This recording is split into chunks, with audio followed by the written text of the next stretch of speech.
Hoje no programa Café com Silagem a gente está conversando com o Sérgio Toledo, especialista de silagem da Delaval. E hoje o tema que a gente vai abordar é a fermentação de silagens.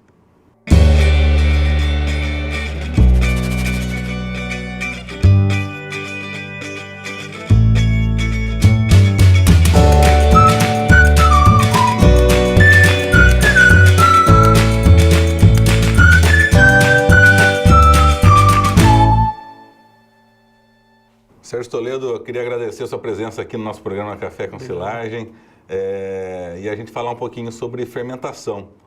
Queria que você explicasse um pouquinho para a gente o que é a definição de fermentação de silagem. Como que a gente define fermentação de silagem? Bom, a fermentação nada mais é do que a conversão de açúcar em ácido. E quando nós falamos em processo de ensilagem, é por meio de bactérias o açúcar solúvel da planta ser transformado em ácidos orgânicos, que seja ácido lático, propiônico, acético ou butírico, mas simplesmente a conversão de açúcares em ácidos. O objetivo disso é derrubar o pH da massa e preservar os nutrientes por meio da acidez. Certo. E quando a gente fala um pouquinho sobre fatores que vão definir a qualidade da silagem, eu queria que você comentasse com a gente quais seriam os fatores, por exemplo, que contribuem para a gente obter uma silagem de qualidade satisfatória. Bom, falando a respeito da fermentação, basicamente uma planta, para fermentar bem e fornecer uma silagem de boa qualidade, ela precisa ter 3 fatores. Teor de matéria seca, pelo menos 30%. Teor de carboidratos solúveis acima de 10% da matéria seca. E o poder tampão abaixo de 3% da matéria seca. Quando nós temos esse conjunto, nós promovemos uma silagem de boa qualidade. A matéria seca é importante porque ela promove o desenvolvimento de bactérias acidoláticas, que são as principais que vão fazer uma fermentação desejável. O alto teor de carboidratos solúveis é porque os carboidratos são o combustível para a fermentação. São os carboidratos solúveis que são transformados em ácidos. E o poder tampão, ele é prejudicial à silagem, porque ele inibe a queda do pH. Geralmente são ácidos fracos que estão na silagem, mas mesmo sendo ácidos, eles não permitem que o pH caia. E então a massa dificilmente alcança um pH desejável e isso promove então o crescimento de outros micro-organismos que são indesejáveis no processo de ensilagem. Interessante quando a gente fala um pouquinho de processo de fermentação indesejável.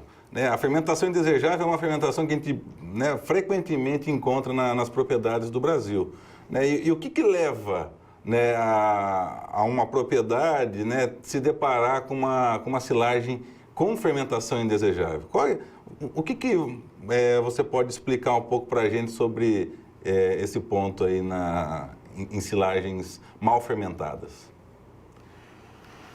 Uma silagem geralmente alcança uma má fermentação por causa da alta umidade, pelo pouco teor de açúcar, carboidratos solúveis, e pelo alto poder tampão. Quando esses 3 fatores se unem, nós temos o crescimento de bactérias butíricas e fungos, que incluem as leveduras e os bolores. Quando essas coisas acontecem, nós temos o aparecimento de ácidos fracos, por exemplo, o ácido butírico, que não tem um pH muito baixo, então a massa não fica ácida, não preserva o material, e outros micro-organismos, em função disso, começam a crescer. Entre elas, por exemplo, Clostridium.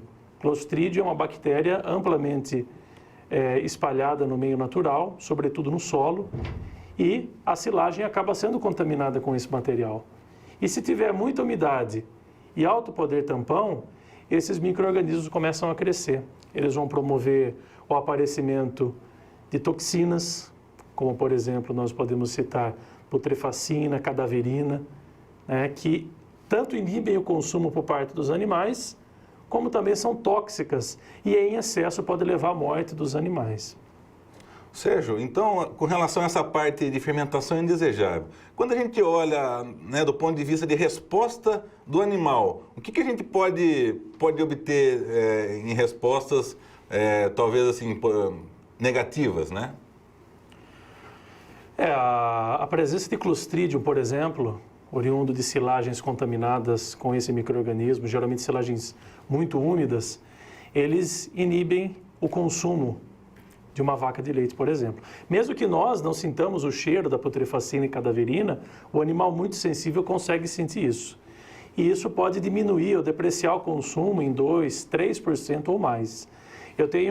Recentemente eu vi um caso real de uma fazenda em que a presença de Clostridium diminuiu 2% o consumo por parte dos animais. Eram animais da média de 600 quilos, comendo 18 quilos de matéria seca.